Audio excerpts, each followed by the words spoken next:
Unless additional time is authorized by the committee, all commentary shall be limited to 3 minutes per individual and no more than 15 minutes total. We don't have any oral communications. Do we have any on virtually? No, Your Honor. Okay, then we will move on, noting that there are no oral communications. We'll move into the scheduled matters, the approval of the draft minutes of January the 25th. Everybody's had time to read the minutes. And if there are no questions. I make a approve. I had just one minor correction. It's just a typo. So in 1, 2, 3, the third, where it says member law spoke of the grant project funded by CMAQ, it's CMAQ. So I amend my motion to approve with that change. Minor, just a minor. EQ, CMEQ. It stands for congestion mitigation air quality. Not CMAQ. It's a federal funding source. Not CMAQ. All right, and with the change, we have a motion on the table by second and a second by the vice mayor. No further discussion, just signify approval by saying aye. Aye. I heard that, Maria. I know. Did you hear that, Did you Julia? hear Did you Yes, hear that? I heard it. Oh, I see? heard it. Whew, Maria. Okay. She's gonna talk more quietly now. Well, earlier it was noted that it's difficult to hear in transcribing the minutes what others are saying because they're not close to the microphone. Cheyenne kindly requested that all staff please speak more clearly. Or sit at the table. Yeah, sit at the table. Okay, thank you for that. Now we'll go on into the second scheduled matter, the review and update of the Porterville Kiwanis Club agreement, and that has been brought back. So Yeah, and there were one of the questions that was asked and asked Javier to come in today to talk about kind of the implications of entering into a new agreement with outstanding. So there had been a review of the facility by the fire marshal and building, and there was a question of entering into a new agreement consideration of ADA, and I thought it'd be back. I could regurgitate it, but it might be better to hear it from the source. I appreciate that. So do you want to talk about, because he's got some good information. It's going to require a little bit more work, but he's got. Okay, Right.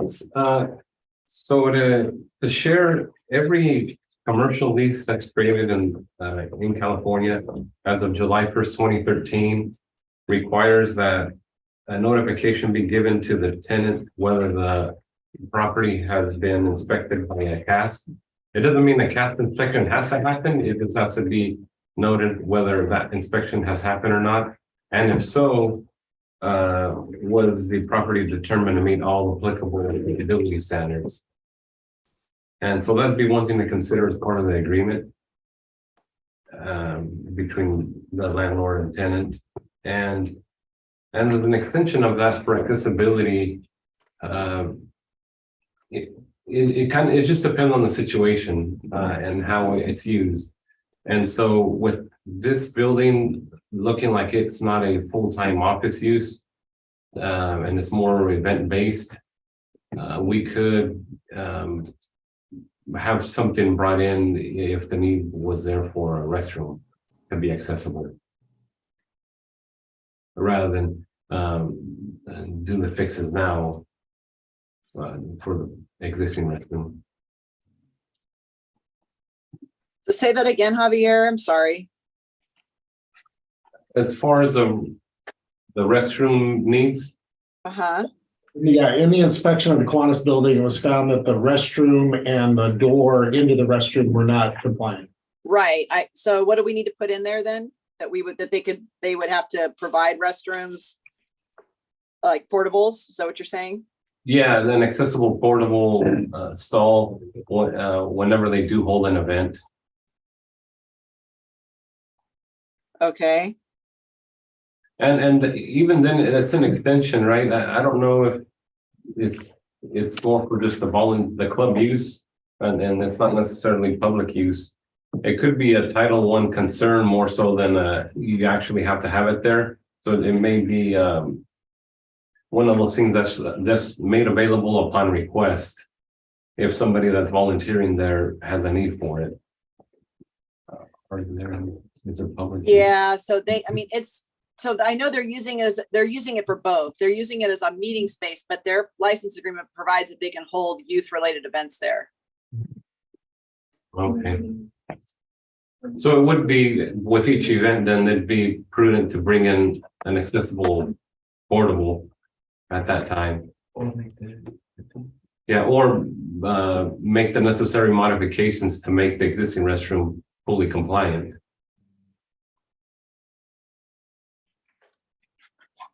And then the other thing you said was that it's an annual inspection. No, just at the time of the lease agreement. Oh, So actually, this was, I hate going backwards, but in the barn theater, in that being redone, technically, that probably should have been a part of yeah. the agreement, right? That there had been a CAS inspection of the barn theater, Right. right? Or whether, at least disclose whether one was made or not. It doesn't, the inspection isn't required, it's just disclosing whether one happened. Oh, I see. So this is why I wanted Javier to, when he started relaying this to me, I'm like, I think it'd be best that you come and speak to this. So I guess it's a new part of the language we need to incorporate, which is dealing with this, what does CAPS stand for? Certified Access Specialist. Right, there it is.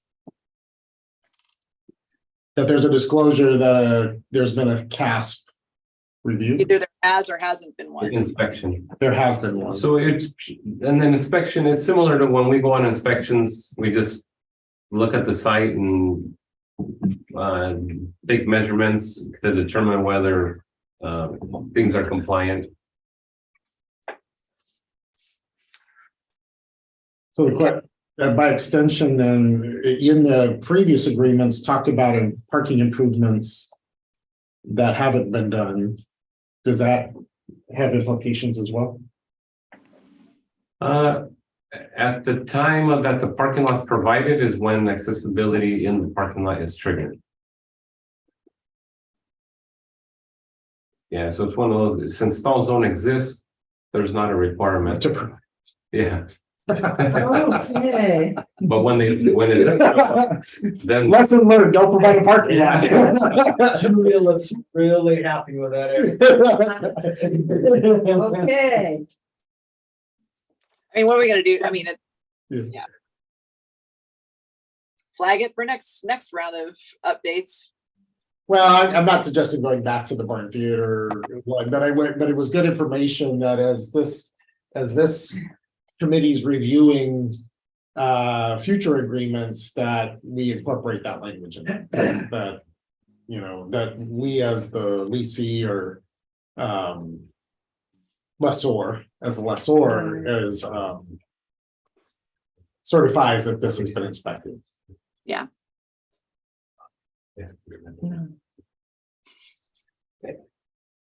and did I mention it that it was a bill? No, you just said it was effective July 1st. All right, and this is specific to Senate Bill 1186, adopted September 2012.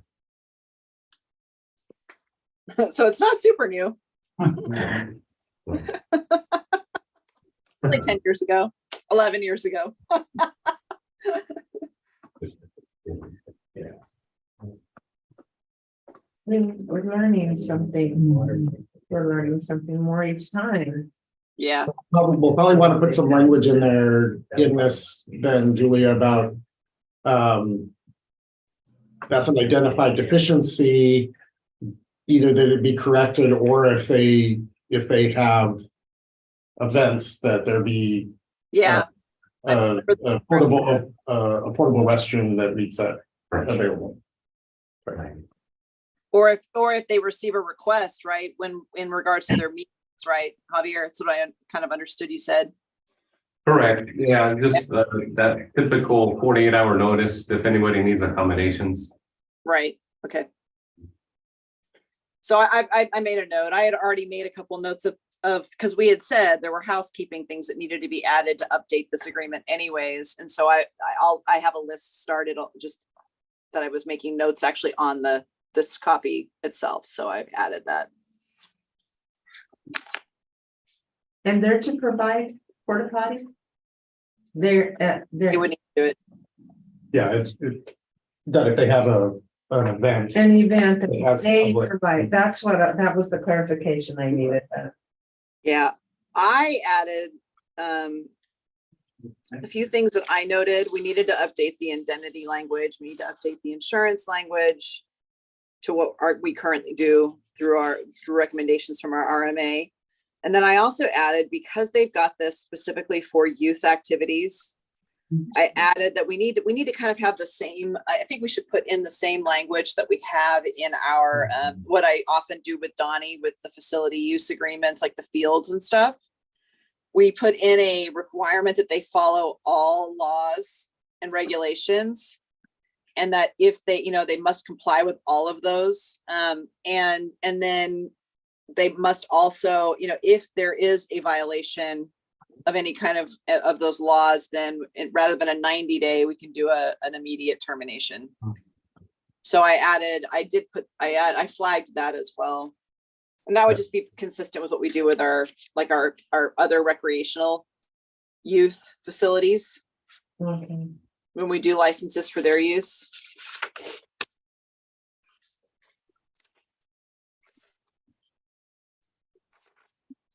Those were the main things that I've noticed.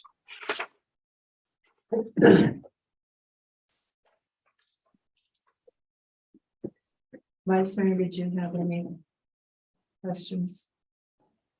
I guess my only thing, because it feels like there's a lot, there was a lot of concerns at that last meeting of all the issues.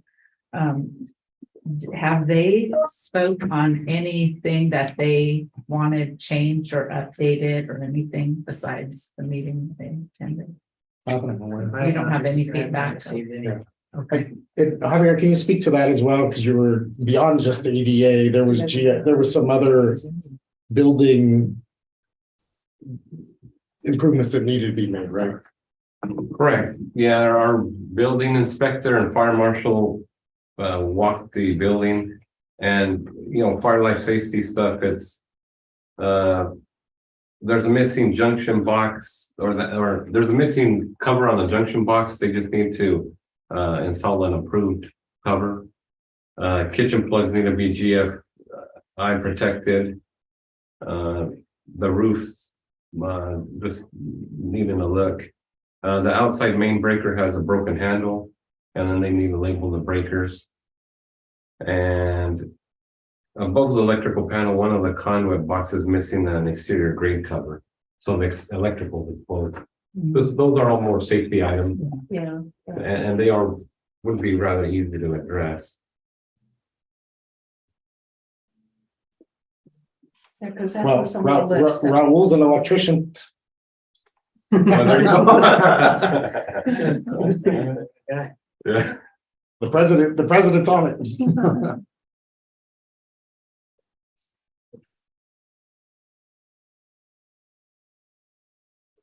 Did that answer your question? Or did you have Yeah, other no, concerns? I guess just seeing how coordinating it on our side, just putting things together without feedback, so. I think and I think if I remember correctly, Kelly, one of the big issues was whether or not we had to worry about a limitation of uses in light of the issues that we'd spotted with regard to AD accessibility.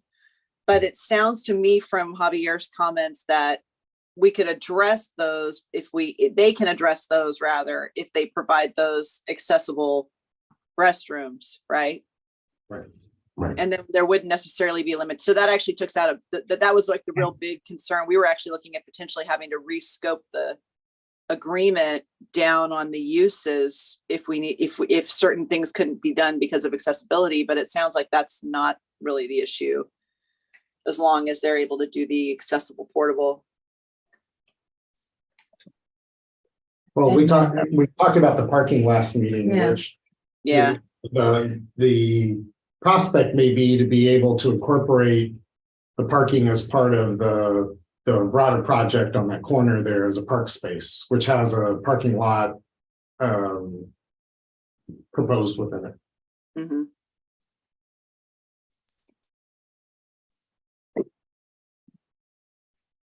And then the timeline was the only other thing. The term of this one was 5 years? We were talking about a 5-year. Okay. Will that be okay? I know that there were issues that water, or you had, Mike Knight had said he might be looking at this for a site. Is that a potential problem? Or, I mean, can we do 5 years? Yeah, not within the next 5 years. Huh? Not within the next 5 years, so yes. Okay. I would like to keep it up to 5 years with the contract, I mean, the agreement, only because the future holds that corner. And I'm really sorry that there isn't someone here that would provide input on their behalf or to that regard. And I agree that we need to revise the agreement with all the terminology and to bring it up to par. And again, it goes back specific to the youth-related events, which there have been other events that have not been youth-related that have been held. So anytime they have beyond the youth-related, they're gonna have to provide the porta potties. They're gonna have to do all of that. Well, any event they'll need it, I think.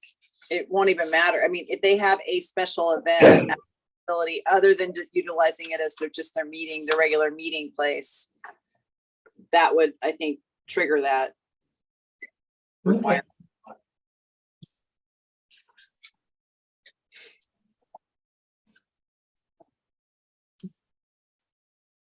Anyone else have anything that we need to do? Just think, Julie, I think you're almost ready to make all these changes. Yeah, now that I think given where we're at, I can bring back a revised agreement for the next meeting. You know, that has an updated revised agreement. Dawn, is there anything else that besides what you shared that you wanted in here? Is there anything else that you can see that can be brought to the table? I think we covered everything that I had questions on or kind of stood out to me. I think we're on the right track, yeah. I was looking at your map right here, this little map, it says Boy Scout site. Is that supposed to be Kiwanis? Well, it was the Boy Scouts. It was originally the Boy Scout site, okay. Yeah, I got confused right now, just looking at that. Thank you. Thank you, I appreciate that. I was like, wait a minute, what am I looking at?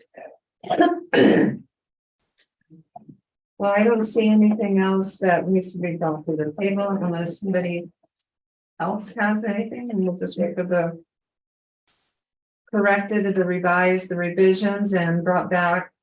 I think we'd have a draft for consideration at the next meeting. Is that fair, Julie? Yes.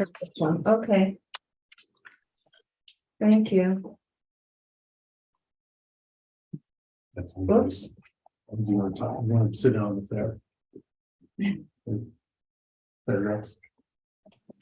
Yeah, just. We're out of the conversation. Then we'll move on to the next item, the review of the Tulare County Junior Livestock Show and Community Fair Lively Development Agreement. Yeah, and this is one of the more substantial ones that we have. Certainly was part of a pretty monumental effort that occurred, 10 years ago in the relocation of the fair out to the airport area and the development of the courthouse at the former fairground site. Similar to what the fair's configuration was in its previous, it was on city property. And when the property was sold to the state for the development of the courthouse, there was payment made to the city, which incorporated cost of the land as well as improvements, which was then provided to the fair and relocation out. So they remain on city property, which is what this agreement, license agreement speaks to, which is the use of the acreage there. And then there's part of it that is on occasional use is what I'll call it, which is where they put the carnival or the carnival rides. Yeah, and overflow parking. So there's specific property that's under exclusive use and then non-exclusive use for overflow parking and where the carnival's set up. then that most recently, and then in that relocation, the amount of funds paid by the state wasn't sufficient to actually reconstitute them entirely, so there was an additional almost $2 million that was loaned to the fair, which they've now retired that debt. And so I do think, and as I indicated last meeting, there's been communication that they may want to sit down and talk about acquisition of the land itself so that they can then be independent of the city. There would probably still be some type of use agreement for the overflow parking, or if they wish to acquire that as well. So this was all property that was paid for by the city to be released from the airport to be able for them to locate there. So, Okay. so the city paid the airport to release the property so that it could be used for non-airport purposes. Okay, So in the matter of them acquiring it, it would be based on an appraisal, but again, there hasn't been any formal, They other than haven't. they're just an interest to visit about what, now that they've retired the debt, what are their next? Because I do believe, and they've said from the beginning, their hope is to be able to go on their own, control their own destiny, so to speak. Was the land released from FAA purview, or is it still within FAA purview? No, it was, the city purchased it from we paid for the release. Yeah, so I believe that it's all been released with the exception of approximately 10 acres, which is the farthest easterly portion that is, For overflow parking. yeah, because it's where we looked at the USA wrestling facility to go there. That's right. Okay. So they no longer pay the 13,500 then? A year, or do they still make those payments?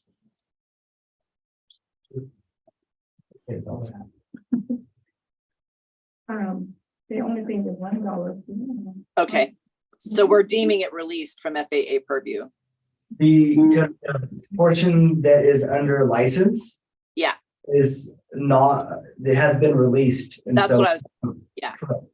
Okay, I think I thought it had, but while we were going through the release, and I think that was ultimately released, which then reverted it to the dollar. right, Right. okay. Yeah, I have 8 binders in there. So this agreement was most recently amended during COVID, while the SWAT meet, the PC Foundation SWAT meet was held there for several months during that. So that was The last one expired January 2nd, 2022. right. And we also, at that time, for the initial addendum that added that, we also put in our standard indemnification and insurance language, which we hadn't had in there apparently in the development agreement. So that still stands as part of the agreement.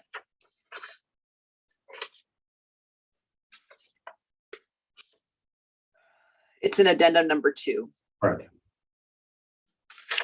So that's good, because that would have been the main thing that I would have wanted to update if we didn't have anything, you know what I mean? If there was anything that really needed updating, that would be it. And it's already been done.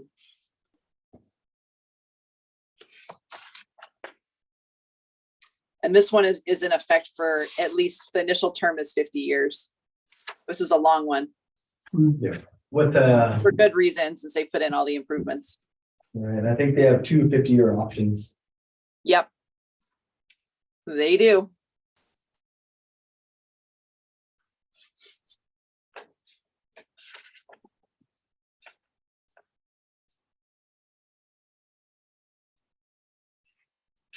And it also, the agreement contains a lot of development obligations, which are, have been fulfilled. So that part of it is over. So really, it's the main part of the agreement that the committee would want to be concerned with or looking at is really where it talks about maintenance, repair, and upkeep, utilities, starting on page 6.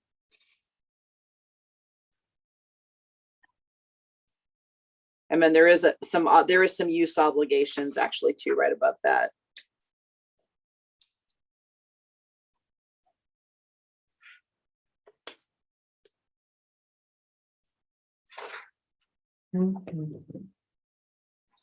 Insurance was updated, so that's taken care of.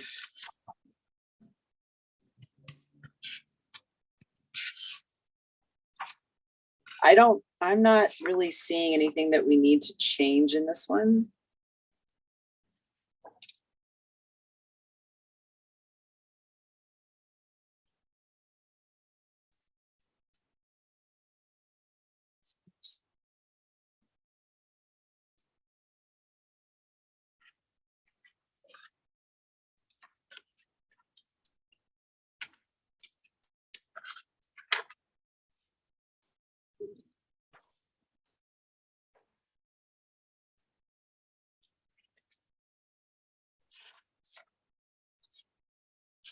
Is there anything specific we wanted to look at in this one, just reviewing for?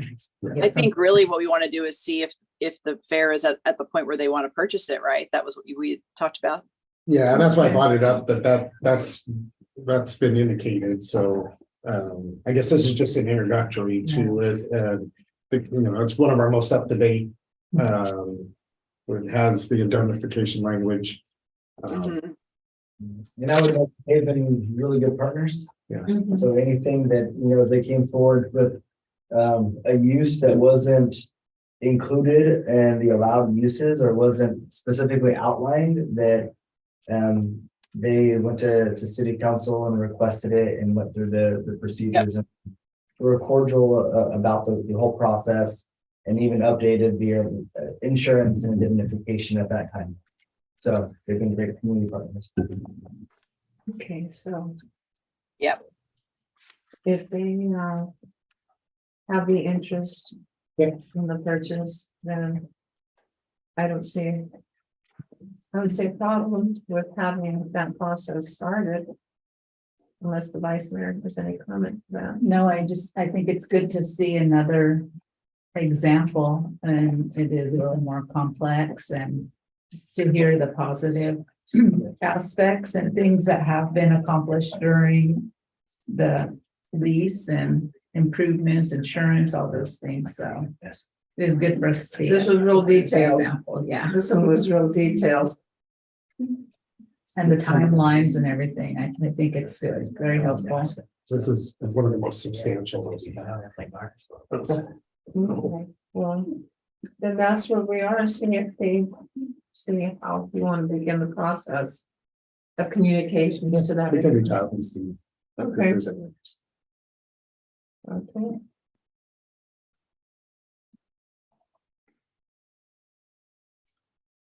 So you can see there's at the very, I guess that's it on that one. There's the list, I guess, next. Yeah, this was a matter of just kind of revisiting that, and showing, is there another license agreement of interest to review? I'm gonna ask this question because you have them. You have them here, which is one that should be brought to our attention to review. Is there a certain one that we probably need to be looking at over another one? I'm saying there's a lot of them.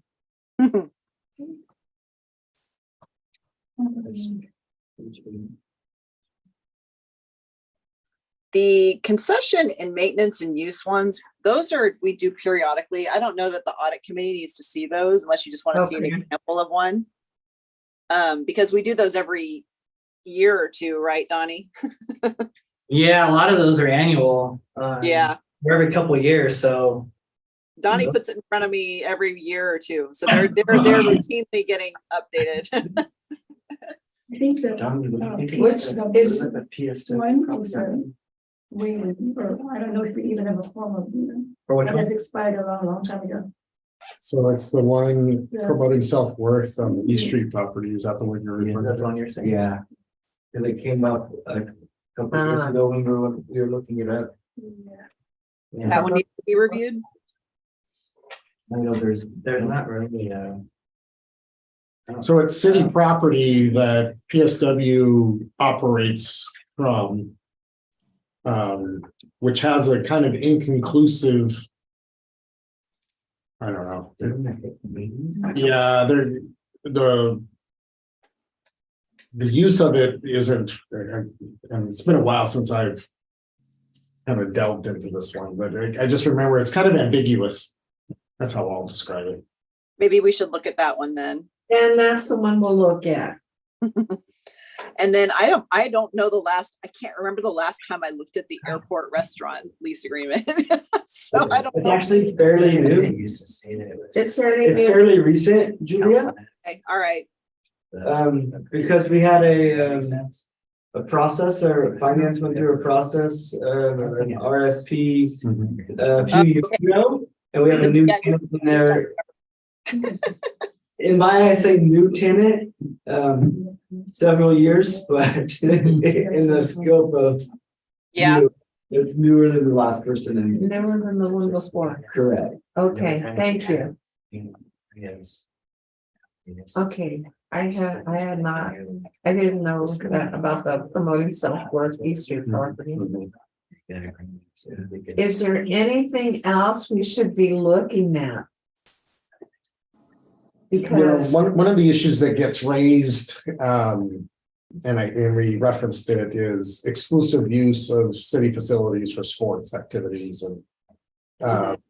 and you have a number, so you have Little League in the use of the Burton ball fields, which is Burton School District property, which the city did the improvements and the city constructed the parking lot and the ball fields there in the 90s.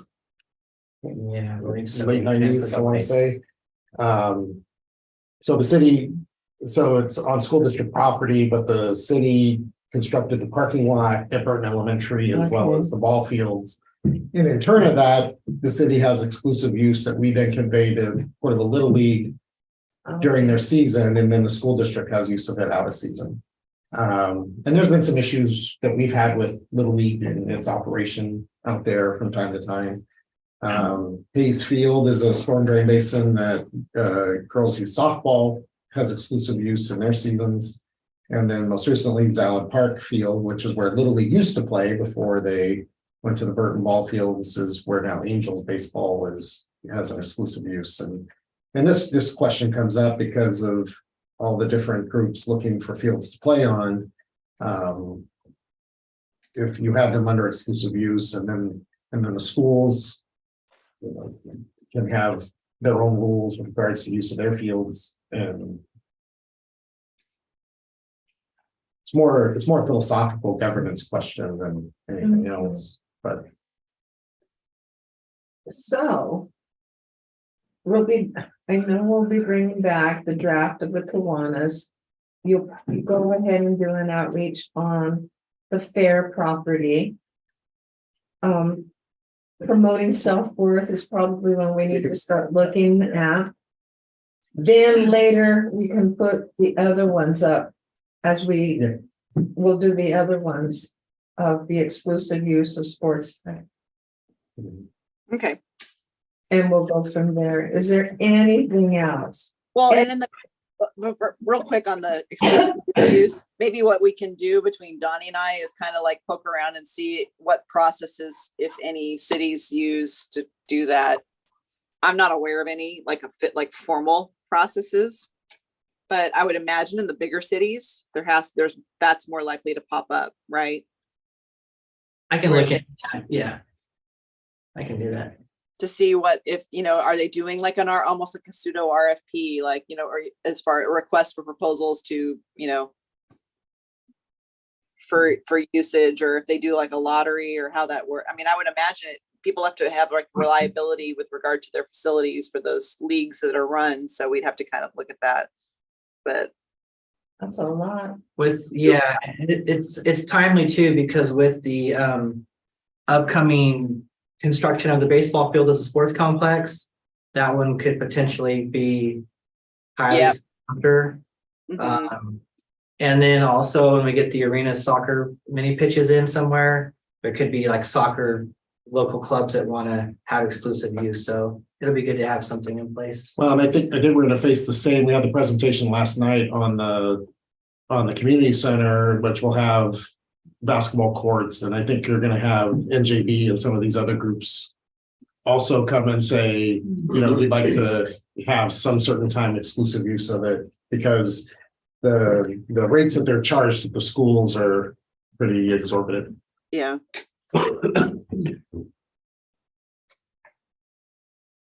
It would be good to start having that discussion, I think, too. Yeah, Just so we're more aware Or where and they, then present back to council so they're aware as well.